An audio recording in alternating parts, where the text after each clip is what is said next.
सबसे पहले तो लक्ष्मण जी आपका बहुत बहुत स्वागत जी, बहुत बहुत धन्यवाद। इस मंच पर आपने वक्त दिया और आपकी उपस्थिति के लिए बहुत बहुत शुक्रिया। धन्यवाद। लक्ष्मण सिंह राघोगढ़ रियासत से आते हैं। हाल फिलहाल में अब तो कोई रियासत नहीं है, राघोगढ़ एक शहर है। जी जी बिल्कुल, लेकिन इतिहास है। भूतपूर्व रियासत का। जी बिल्कुल, लेकिन इतिहास है बिल्कुल। बहुत चर्चा में आप इन दिनों रहे, अक्सर रहते भी हैं अपने सोशल मीडिया पोस्ट को लेकर, ट्वीट्स को लेकर। हाल ही में कांग्रेस ने एक फैसला लिया, वो जो फैसला है उसको जो कोट किया गया, मैं वो पढ़ना चाहूंगी कि पूर्व सीएम दिग्विजय सिंह के भाई को कांग्रेस ने दिखाया बाहर का रास्ता। अब मुझे बताइए, क्या इस पर घर पर कुछ चर्चा होती है? देखिए, मैं कुछ बातें स्पष्ट करना चाहूंगा और आपने अवसर दिया, एमपी तक का आभार। 1960 में पंडित नेहरू प्रधानमंत्री थे और उन्होंने 15वीं लॉ कमीशन का गठन किया था, जिसमें यह कहा गया था कि जो भी राजनीतिक दल होंगे उनमें इंटरनल डेमोक्रेसी होगी। ये पंडित नेहरू ने कहा था 1960 में। अब आज आप देख रहे हैं आजकल कि राजनीतिक पार्टियों में इंटरनल डेमोक्रेसी लगभग समाप्त सी हो गई है, कोई भी दल हो। और मैं इसी बारे में बात को लेकर मैं बार बार पार्टी के अंदर कहता रहता था, क्योंकि पार्टी में कांग्रेस अकेली नहीं, और भी पार्टियां हैं। भाजपा में भी कोई ऐसा प्लेटफॉर्म नहीं है जहां आप खुलकर बोल सकते हैं। तो कांग्रेस में भी इस तरह का कोई प्लेटफॉर्म जब नहीं दिखा तो मुझे बोलना पड़ा, बोलता रहता था। उस समय मेरे खिलाफ कोई एक्शन नहीं हुआ। जब पहलगाम की घटना हुई मुझे बहुत दुख हुआ और आश्चर्य भी हुआ। पहलगाम की जब दर्दनाक घटना हुई उसके बारे में जब मैंने कहा, और वो भी राघोगढ़ में ब्लॉक कांग्रेस ने मुझे आमंत्रित तो नहीं, बुलाया था, कार्यक्रम में मैं गया था। और इस दर्दनाक घटना के ऊपर हम शोक व्यक्त करने गए, इकट्ठे हुए थे, और मैंने वहां जो कहा वो कैमरे में कहा। उसके बाद मुझे पार्टी ने नोटिस दिया, मैंने नोटिस का जवाब दिया, और मुझे बड़ा आश्चर्य हुआ जब पार्टी ने मुझसे यह कहा कि मैं अगर एक लाइन लिख दूं कि राहुल गांधी प्रधानमंत्री बनेंगे तो सब मामला खत्म हो जाएगा। मैंने मना कर दिया कि मैं कोई ज्योतिषी नहीं हूं कि बता दूं कौन प्रधानमंत्री बनेगा कौन नहीं बनेगा। नहीं तो क्या तो आपको मैंने नहीं जब लगता नहीं लिखा उन्होंने मुझे निष्कासित कर दिया। अब आप ही बताइए क्या सही है क्या गलत है। पूरी कांग्रेस ये लिखती है और इस पे बहुत मुझे लगता है कि कांग्रेस का ट्रस्ट है कि राहुल गांधी एक दिन प्रधानमंत्री बनेंगे। लक्ष्मण सिंह जी को क्या लगता है? बिल्कुल नहीं बनेंगे। उनको जहां पहुंचना था पहुंच गए, इससे आगे वो आगे नहीं बढ़ पाएंगे। इसके कई कारण हैं। दोहरी नागरिकता क्यों ले रखी है? दोहरी नागरिकता वो व्यक्ति लेता है या कोई भी दुनिया का देश इसलिए देता है कि आपका या तो परिवार वहां हो या आपका व्यापार वहां हो। उनका कौन सा परिवार का सदस्य वहां पर है बताएं, या कौन सा व्यापार है वो बताएं। तो दोहरी नागरिकता क्यों, किस लिए ले रखी है? आज जो नेता प्रतिपक्ष है उनको बताना चाहिए। और इसका एक लीगल मैटर है, चल रहा है, और कभी ना कभी कोर्ट का फैसला भी होगा और उनको फेस करना पड़ेगा। तो भूल जाइए कि वो प्रधानमंत्री बनेंगे। तो इस तरह की चर्चा भी करना उचित नहीं मेरे ख्याल से। हाँ। जी, तो कुल मिला के आपको नहीं लगता कि बनेंगे? जी बिल्कुल। आपने पहलगाम का जिक्र किया, पहलगाम अटैक जो हुआ और पूरे देश ने उस पर रोष भी व्यक्त किया। आपने एक आरोप लगाया जम्मू कश्मीर के सीएम को लेकर। जी देखिए, आप खुद सोचिए, ये लगभग 20-25 वर्ष से या तो उनके पिताजी मुख्यमंत्री रहे या वो रहे, और कश्मीर के हालत बद से बदतर होते गए। उन्होंने कहा था कि हम कश्मीरी हिंदुओं को वापस बसाएंगे। एक परिवार को बसाया? नहीं बसाया। जब हमला हुआ वहां पुलिस स्टेशन नया बना हुआ था, आप देख सकते हो वीडियो में, आपको बैसरन घाटी पुलिस थाना, पुलिस चौकी लिखा हुआ है। एक सिपाही नहीं। अगर 2-5 सिपाही होते, ऑटोमेटिक वेपन्स के साथ होते, तो उनका सामना करते शायद इतनी बड़ी दर्दनाक घटना नहीं होती। इसके अलावा भी बहुत सारी बातें हैं, और आप समय आने दीजिए। अभी बहुत सारे लोग, बहुत सारे रिटायर्ड अधिकारी, सेना के, पुलिस के, अब रिटायर होने के बाद पुस्तकें लिखेंगे, उसमें बहुत सारी बातें आएंगी। और एक तो वो मुद्दा था जी। दूसरी बात मैंने कही थी कि राहुल गांधी को सोच समझ के बोलना चाहिए, तो ये तो सभी कह रहे हैं। फिर वाड्रा जी ने ये कहा था कि मुसलमान इसलिए नाराज हैं कि मुसलमानों को सड़क पे नमाज नहीं पढ़ने दिया जाता। कौन मुसलमान है सड़क पे नमाज पढ़ रहा है? हमने तो नहीं देखा। नमाज पढ़ते हैं तो अपने घर पे पढ़ते हैं, मस्जिद में पढ़ते हैं। तो इस तरह की बातें करके आप देश के सामने और समस्या पैदा कर रहे हो, और ऐसे समय में अच्छा, फिर ये जो ऑपरेशन सिंदूर था, ये एक देश की सेना का शौर्य पराक्रम का प्रदर्शन था, और एक जवाब था। उस पर सवाल करना, हंसी उड़ाना, मजाक करना, ये गंभीरता जब नहीं है तो फिर आप कैसे राजनीति करेंगे? जी। मध्य प्रदेश की राजनीति की बात कर लेते हैं। जी जी। क्योंकि आप उस परिवार से आते हैं जहां से सीएम रह चुके हैं, तो आपने दिग्विजय सिंह जी का कार्यकाल देखा, उसके बाद और भी कार्यकाल देखे, फिर बारी आई शिवराज सिंह चौहान की, फिलहाल मोहन यादव का कार्यकाल आप देख रहे हैं। क्या कंपैरिजन है और क्या लग रहा है, किसका कार्यकाल बेहतर था? देखिए, कंपैरिजन आप कर नहीं सकते, उसके 2-3 कारण हैं। पहले छत्तीसगढ़ मध्य प्रदेश एक था, 320 सीटें थी, संचार व्यवस्था नहीं थी, टेक्नोलॉजी इतनी डेवलप नहीं थी, मोबाइल फोन नहीं थे, सड़कें नहीं थी, और सीमित संसाधन थे। आज तो आपका जीएसटी लगा है, तो बहुत सारा 22 लाख करोड़ आपने अभी तक, पिछले साल आपका 22 लाख करोड़ रेवेन्यू आया है। वो पैसा अब राज्यों में आ रहा है, डेवलपमेंट हो रहा है, इससे इनकार नहीं किया जा सकता, पर ये इन कारणों से हो रहा है। अब शिवराज सिंह जी का जो कार्यकाल था, उसमें बातें खूब हुई, काम भी हुआ है, ऐसा नहीं कि नहीं हुआ है, लेकिन बातें ज्यादा हुई। ये करेंगे, ये हुआ, पर क्या एक्चुअली हुआ? आप ये योजना में हम इतने सारे किसानों को कवर करेंगे, इतनी बहनों को कवर करेंगे, उतना इनको देंगे, क्या दिया? नाम और कट गए। मोहन यादव जी जब बोल रहे थे, मैं बैठा था, सुन रहा था, तो वो शायद शिवराज सिंह जी से एक कदम और आगे बोलने में निकलेंगे या निकल रहे हैं। तो ये जो कह रहे हैं, ये क्या हो रहा है? क्या इसका आकलन कोई करता है कि ये लोग जो कह रहे हैं ये एक्चुअली हुआ है क्या? इसका आकलन भी करें। चलिए कॉन्क्लेव में करते हैं, कॉन्क्लेव इसकी कर लीजिए कि जो इतने साल तक इन्होंने कहा है, क्या उसका परिणाम निकला है? नहीं निकला है।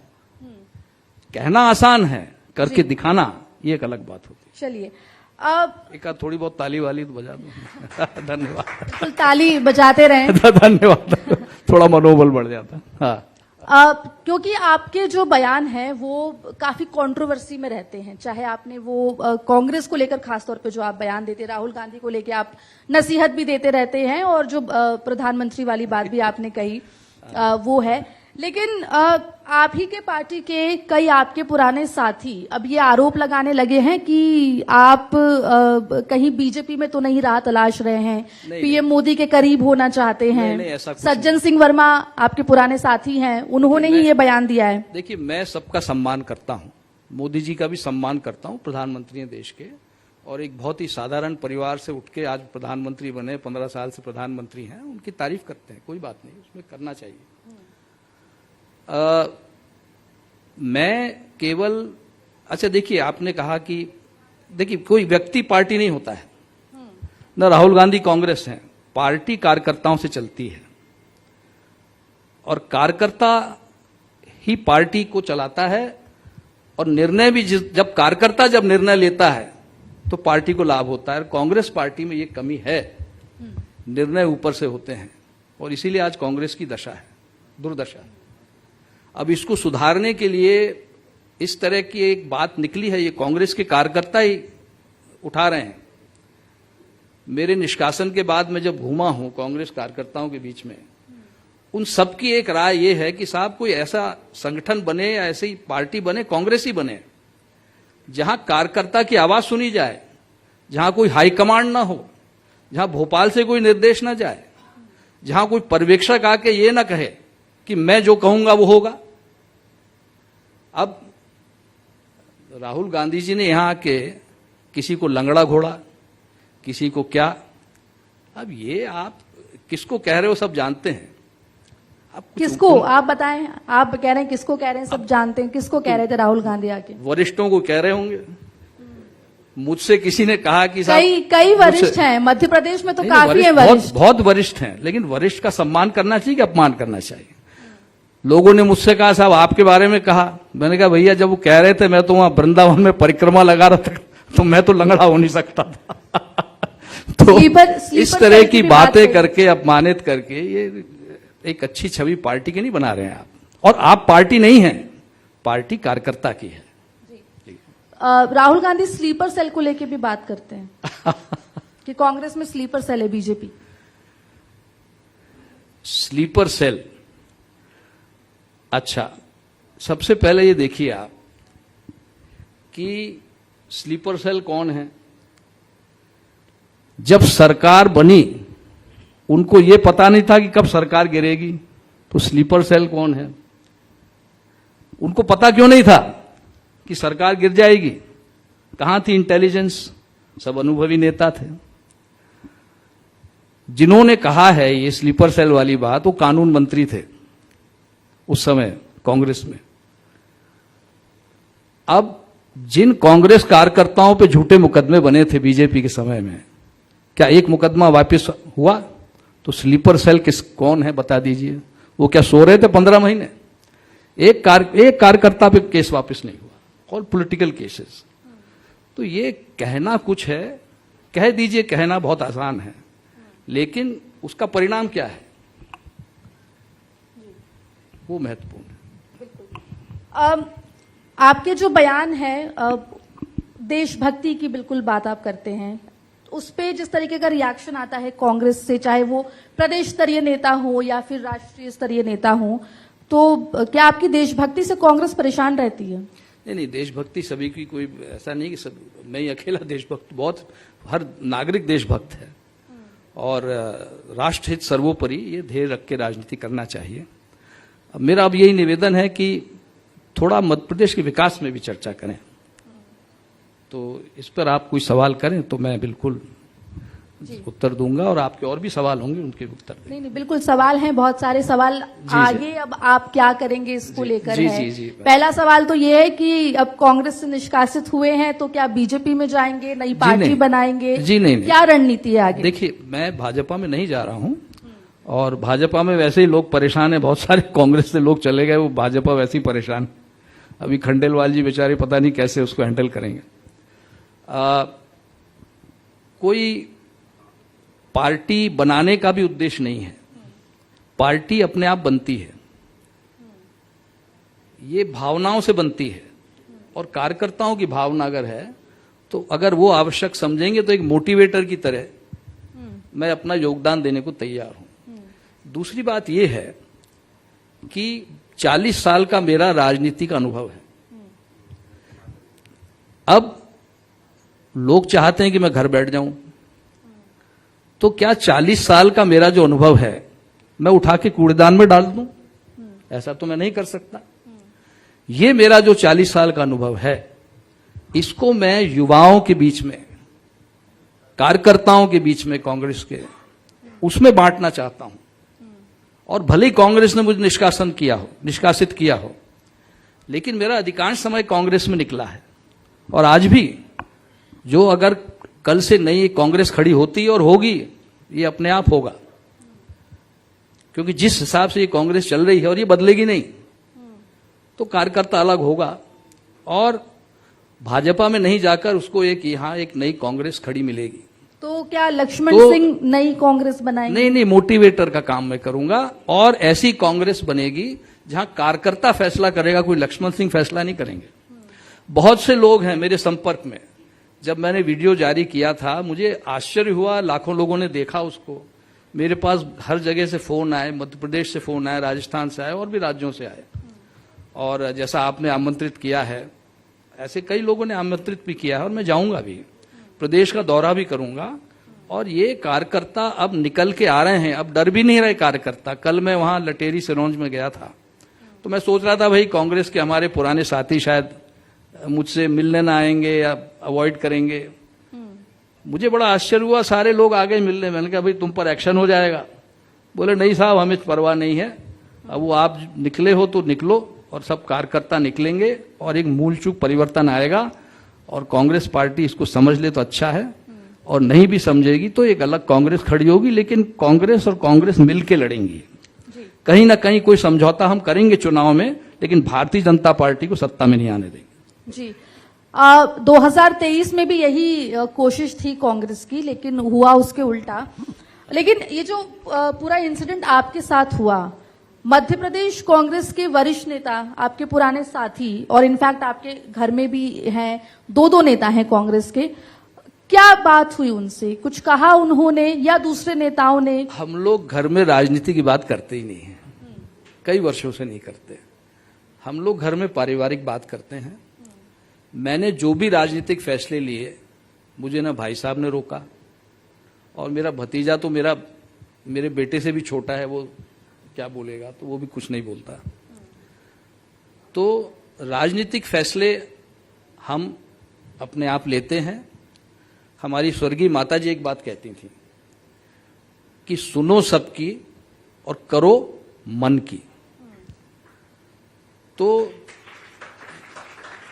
हम लोग सुनते सबकी हैं, जिसको जो मन में उचित लगता है वो करता है। ये हमारी परिवार का सिद्धांत है। हम लोग राजनीतिक निर्णय क्यों लेना, क्या नहीं लेना, इस तरह की चर्चा हमारी होती नहीं। अपनी ही पार्टी को लेकर आप काफी क्रिटिकल हैं, कांग्रेस को लेकर। हालांकि भूतपूर्व पार्टी, हाँ, मैं वही करेक्ट कर रही थी अपने आप को कि अब भूतपूर्व हो गई है। क्या लग रहा है, वापसी का रास्ता है खुला, जाना चाहेंगे, बातचीत चल रही है? कभी नहीं, कोई बातचीत नहीं चल रही। अब तो कांग्रेस का कार्यकर्ता जो फैसला लेगा, मैं उनके साथ हूं। जी, भविष्य कैसे देख रहे हैं मध्य प्रदेश में ही अगर हम बात करें? देखिए, किसी पार्टी या किसी नेता से भविष्य पर कोई फर्क नहीं पड़ता। मध्य प्रदेश का भविष्य बहुत अच्छा है, लेकिन हमें बहुत कुछ बातों पर ध्यान देने की आवश्यकता है। अभी मुख्यमंत्री जी कह रहे थे कि वन क्षेत्र में उन्होंने बहुत काम किया, वन संरक्षण में बहुत काम किया है, ये किया, ठीक है, किया होगा या सोचा होगा, भी हुआ नहीं है कुछ। एक चीज ध्यान रखिए, भारतीय जनता पार्टी की सरकार जब से आई है, 600 स्क्वायर किलोमीटर वन क्षेत्र कम हुआ है, कट गया है। 600 स्क्वायर किलोमीटर, 40% वन क्षेत्र होता था, आज 25.47 स्क्वायर किलोमीटर हमारा वन क्षेत्र है, या प्रतिशत हमारा वन क्षेत्र है। 40 से 25 हो गया है। आज जो हमारे आदिवासी भाई बहन हैं, वो सब पलायन करके जा रहे हैं। क्यों? क्योंकि वन क्षेत्र नहीं है। किस तरह से आप देखिए कि भूमाफिया सक्रिय है, गरीबों की जमीन हड़पी जा रही है, किस तरह से। और बहुत सारी बातें हैं, अभी मैं आलोचना अभी नहीं करूंगा, अब चुनाव आएगा जब करेंगे। तो अगले चुनाव में क्या लग रहा है, आप अगले चुनाव में आप अपनी भूमिका कहां देख रहे हैं? कांग्रेस से इधर, कांग्रेस में किस तरीके से? देखिए, मैं तो दोनों दलों में नहीं जाऊंगा। हाँ। पर युवा जो है, युवा वर्ग जो है, वो एक बदलाव चाह रहा है। युवा वर्ग को आज शिक्षा रोजगारोन्मुखी नहीं मिल रही है। ऐसी शिक्षा मिले जहां उसे तत्काल रोजगार मिले। अभी ये लाडली बहना योजना है, लाडली बहना योजना में आप 1200 रुपए दे रहे हो और आपने वोट ले लिए।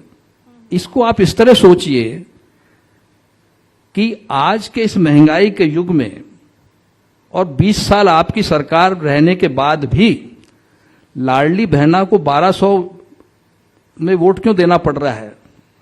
क्यों नहीं उसके पास ज्यादा पैसा है? क्यों नहीं उसकी आमदनी ज्यादा है? कहां गए आपके स्वयं सहायता समूह जो महिलाओं के लिए आपने बनाए थे?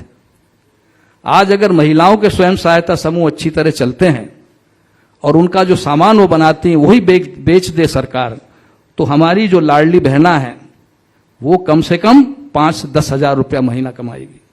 ये कई राज्यों में 5-10 हजार रुपया, 15-15 हजार रुपया, तमिलनाडु में जाके देखिए आप, स्वयं सहायता समूह वहां जो चल रहे हैं, यहां चल रहे हैं स्वयं सहायता समूह, घोटाले चल रहे हैं स्वयं सहायता समूह का पैसा कहां जाता है पता नहीं। आज अगर इस तरह ये करें, बजाय इसके कि आप 1200 रुपए देके उनका वोट खरीद रहे हैं आप, इसमें कोई शाबाशी की बात नहीं है। अगर आपने सरकार तो ये वादा तो कमलनाथ ने भी किया था 1500 रुपए देने का। मैं उससे सहमत नहीं, कांग्रेस भी उसी एजेंडे पे चल रही है। मैं कमलनाथ जी सहमत नहीं था उस समय, मैं अकेला व्यक्ति था जिसने विरोध किया था। भाई ये हम वोट खरीद रहे हैं और ये सारा बोझ किस पे पड़ रहा है? ये सरकारी खजाने पे पड़ रहा है। आज सरकार के पास क्या योजना की बात करते हैं, पैसा है उनके पास, 6-6 महीने में तनख्वाह मिल रही है, 3.5-4 लाख रुपए का कर्जा है, कहां से पटाएंगे? जी। एक अंतिम सवाल मेरा, शिवराज सिंह चौहान, मोहन यादव, दिग्विजय सिंह, कौन बेटर सीएम? अब ये तो इसमें मेरा कहना अब ये जनता तय करेगी आने वाले आपकी पसंद मुझे सभी को जानना है। अब देखिए भाई साहब, मैं स्पष्ट कर देता हूं, चलिए आपने एक सवाल किया है। भाई साहब जब सीएम थे दिग्विजय सिंह जी, उनका जो ध्यान फोकस जो था पूरा वो 2 चीजों पर रहा। उसके अच्छे परिणाम भी आए और दुष्परिणाम भी आए। उनका फोकस ये था कि समाज में एकता हो, सोशल इंजीनियरिंग, और इसी को देखते हुए उन्होंने कई सारे ऐसी योजनाएं बनाएं जिससे समाज में एकता आई। इसके बाद पंचायत राज, पहले क्या होता था कि अगर पंचायत में कोई काम कराना है तो बीडीओ होता था, अधिकारी होता था, सरपंच को निर्णय लेने का फैसला नहीं था। तो पंचायत राज जो आया वो प्रस्ताव मध्य प्रदेश सरकार से ही गया था और भी प्रदेश सरकारों से गया था। ऐतिहासिक कदम पंचायत राज लेकर वो आए, उसका श्रेय उनको मिलता है। लेकिन पंचायत राज चला कैसे? भाजपा के सरकार में पंचायतें ठेके पे दी जाती हैं, आपने देखा होगा, ठेके पे दे दी जाती हैं पंचायतें, और बाकायदा लिखित एग्रीमेंट किया जाता है कि तुम इतना पैसा दोगे और तुमको इतना कमीशन मिलेगा। ये हुआ है, हमारे गुना जिले में हुआ है जी, पूरे मध्य प्रदेश में हुआ है। तो इस तरह अगर आप कंपेयर करते हैं सोशल इक्वालिटी में, पंचायत राज लाने में, तो दिग्विजय सिंह जी ने यह काम करके दिखाया है। चलिए, तो पसंदीदा या यूं कहें कि काम के मामले में दिग्विजय सिंह इंफ्रास्ट्रक्चर, एक चीज और मैं कहूंगा, if you allow me, infrastructure हम लोग नहीं बना पाए। दिग्विजय सिंह जी इंफ्रास्ट्रक्चर नहीं बना पाए, जो भी कारण रहे हों, उसका स्पष्टीकरण वो स्वयं देंगे, आप पूछेंगे जब। जी। सड़कें नहीं थी, बहुत खराब थी, बिजली आती नहीं थी, पानी की समस्या थी। सड़क बिजली पानी पे हमारी सरकार भी चली गई थी उस समय, और सड़क बिजली पानी में काम हुआ है, इसको स्वीकारने में कोई बुराई नहीं है, दिख रहा है काम, तो काम हुआ है। लेकिन पुल गिरे भी हैं, हाईवे फटे भी हैं, तो इसमें भी कुछ कमियां हैं। लेकिन ये सब जगह होता है, कहीं अच्छा काम होता है, कहीं गलत होता है। लेकिन हाँ, इंफ्रास्ट्रक्चर मध्य प्रदेश का अच्छा बन गया है, आगे और अच्छा बने, ऐसी उम्मीद करता हूं। तो क्या ये माना जाए कि 2028 में अगला जो विधानसभा चुनाव होगा, आप ना बीजेपी के टिकट पे लड़ेंगे सिंबल पे, ना कांग्रेस? मैं चुनाव ही नहीं लड़ूंगा, लड़वाऊंगा। अच्छा।